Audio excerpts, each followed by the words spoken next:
नमस्कार। ऐसा बोला जाता है कि इस संसार में हमारा अगर इतना सा भी मोह रहेगा या फिर लोभ रहेगा या फिर किसी भी तरह का अटैचमेंट रहेगा, तो फिर हम परमात्मा से एकाकार नहीं कर पाएंगे। और ये जो हमारा इस संसार में मोह होता है या फिर अटैचमेंट होता है या फिर किसी भी तरह का कोई लोभ होता है, ये सब हमारे अहंकार के साथ में मिलकर या फिर एक होकर के आध्यात्मिक यात्रा कर रहा होता है। तो सिंपली अगर हमारे अहंकार के साथ में मोह लोभ या फिर इस संसार वाला अटैचमेंट चल रहा होगा, तो फिर हमारा परमात्मा से एकाकार नहीं होगा या फिर जो वास्तविक परमात्मा है वो हमारे भीतर नहीं उतर पाएंगे। तो एक साधक होने के नाते आपको अपने आप को स्कैन करना है कि जो मैं ये वास्तविक सत्य वाली राह पर चल रहा हूँ या फिर जो परमात्मा की राह पर मैं चल रहा हूँ, आत्म स्थिर होने की राह पर मैं जो चल रहा हूँ, मेरे इस चलने में इस संसार का मोह या फिर अटैचमेंट भी चल रहा है। अगर ऐसा है तो आपको समझदारी के साथ उससे ऊपर उठना होगा।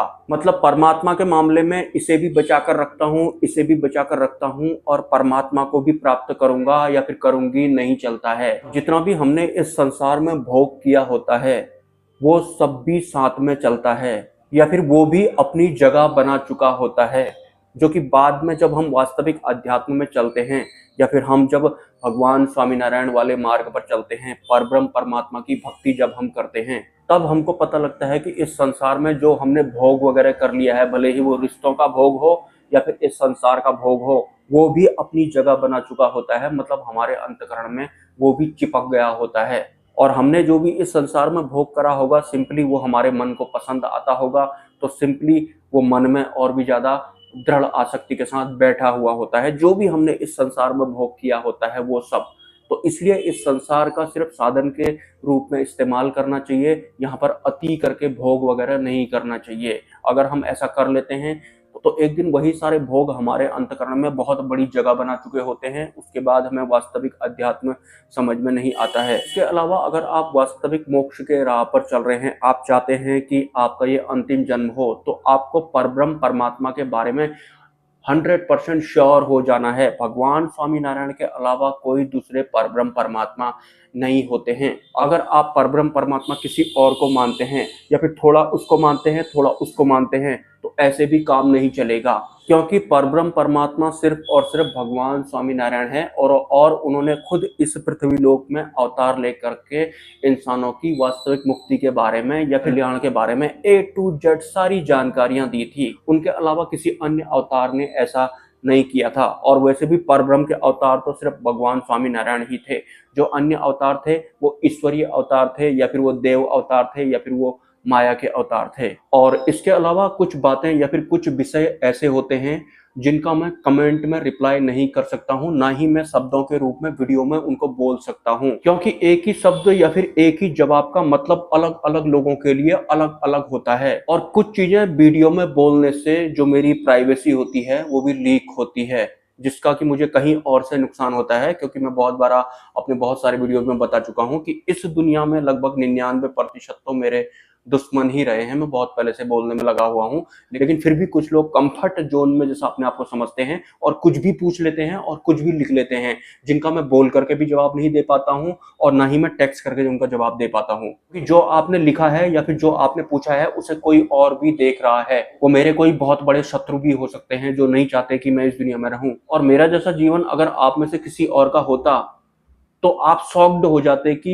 ये सब हमारे साथ में चल रहा है, तो मैं ये सब कैसे कर पा रहा हूँ, मतलब मैं ये वीडियो वगैरह कैसे बना पा रहा हूँ। सच बात तो ये है। और काफी दिन हो गए हैं मैं बंदरों से नहीं मिला हूँ, मैं कुछ जगहों पर गया ही नहीं हूँ।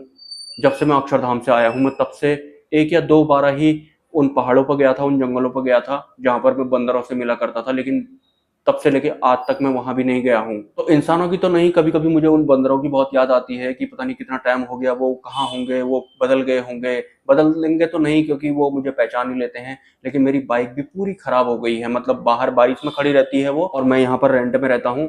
वो बाइक के ऊपर छत वगैरह नहीं है, तो लगातार मूसलाधार बारिश होने की वजह से उसमें सब जंग लग गया है, कबाड़ हो गया है। मन कर रहा था कि मैं इसको कबाड़ में बेच देता हूँ, लेकिन वो भी मैंने किया नहीं है अभी तक में। और कुछ दिनों से मैं बहुत तगड़े तरीके से, जो आर्थिक संकट होता है ना, उसमें भी चल रहा हूँ। मेरे को समझ में ये भी नहीं आता है कि मैं लोगों से ये बोलूं कि आप कुछ योगदान करो, या फिर मैं ये वीडियो बना करके कुछ ज्ञान जैसा देने लग जाऊं। लेकिन फिर भी कुछ लोग मेरी परिस्थिति को भांप जाते हैं और अपने तरफ से योगदान करते हैं। अगर आप भी करना चाहते हैं तो आप ज़रूर कर सकते हैं। बार-बार बोलना मुझे अच्छा नहीं लगता है। मैं यहाँ ज़्यादा रहूँगा नहीं क्योंकि ये टेम्परेरी एक जगह है, ये रेंट पर है।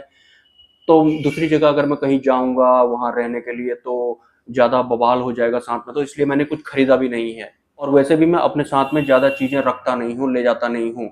जो ज़रूरतों की चीज़ें होती हैं वही मैं अपने साथ में रखता हूँ। बाकी कोई भी एक्स्ट्रा चीज़ मैं अपने साथ में रखता ही नहीं हूँ। कुछ लोग तो बहुत ज़्यादा दूरदर्शिता रखते हैं। मैं उनसे बोलता हूँ कि अगर तुम कुछ योगदान करना चाहो तो कर सकते हो, तो वो कुछ ऐसा जवाब देते हैं कि जब मैं इंडिया आऊँगा तभी करूँगा।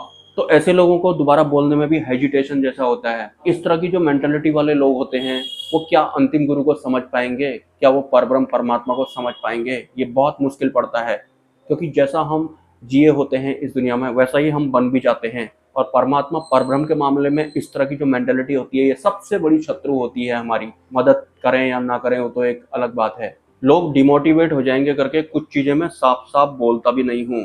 लेकिन जो भी इंसान वास्तविक सत्य वाला ज्ञान देता है, उस इंसान को तो कई चीज़ों से मतलब विमुख ही कर दिया जाता है, उसे दूर ही कर दिया जाता है। और यही वास्तविक सत्य की कीमत होती है। इतनी आसानी से फ्री में ये नहीं मिलता है। जो बताते हैं उनको बहुत बड़ी कॉस्ट पे करनी पड़ती है। ये असलियत होती है वास्तविक अध्यात्म की। और ये सिर्फ यहीं तक नहीं होती है।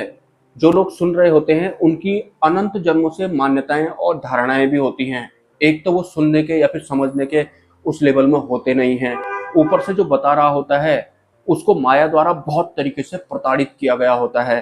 अब अगर वो ये कहे पब्लिकली कि माया उसे तरह तरह से दंडित कर रही है, तो फिर लोग इस तरह का मनोभाव रख लेते हैं कि तुम्हें तो माया ने ही निपटा दिया है, तुम क्या ज्ञान दोगे। या फिर ये तो आर्थिक मदद करने को बोल रहे हैं, इसका मतलब है ये कोई बाबा वगैरह नहीं होगा, ये कुछ और भी हो सकता है। कई तरह के विचार एक आम इंसान के दिल दिमाग पर आते हैं। जब तक कि वो उस लय में नहीं आ जाता, तब तक क्या बोलना है ये भी बहुत सोच समझ कर करना पड़ता है, क्योंकि हर एक साधक या इंसान का जो इंटरनल सिस्टम होता है वो अलग अलग होता है। तो बहुत कुछ देखना पड़ता है। इस वजह से मैं कुछ कमेंट के पब्लिकली जवाब नहीं दे सकता हूँ, या फिर वीडियो में वर्बली बोल के जवाब नहीं दे सकता हूँ। जब वक्त आना होगा, ऑटोमेटिक जिस चीज की वो तलाश कर रहे हैं उन्हें वो चीज प्राप्त हो जाएगी। और अगर मेरे बोलने से प्राप्त होने वाली होगी तो आपको तो प्राप्त हो जाएगी, लेकिन जिनका इंटरनल सिस्टम अभी उस वे में नहीं है उन्हें कुछ लॉस हो जाएगा। तो सिंपली उन्हें वो लिखा हुआ शब्द या फिर बोला हुआ वो शब्द दिखना या फिर सुनाई नहीं पड़ना चाहिए। जब उनका टर्न आएगा तभी उनको वो शब्द सुनाई पड़ना चाहिए या फिर दिखाई देना चाहिए। कुछ इस तरह से भी आप समझ सकते हैं। तो पब्लिकली मैं कोई भी चीज डायरेक्ट आउट नहीं कर सकता हूँ। मिलते हैं किसी नेक्स्ट वीडियो में। नमस्कार।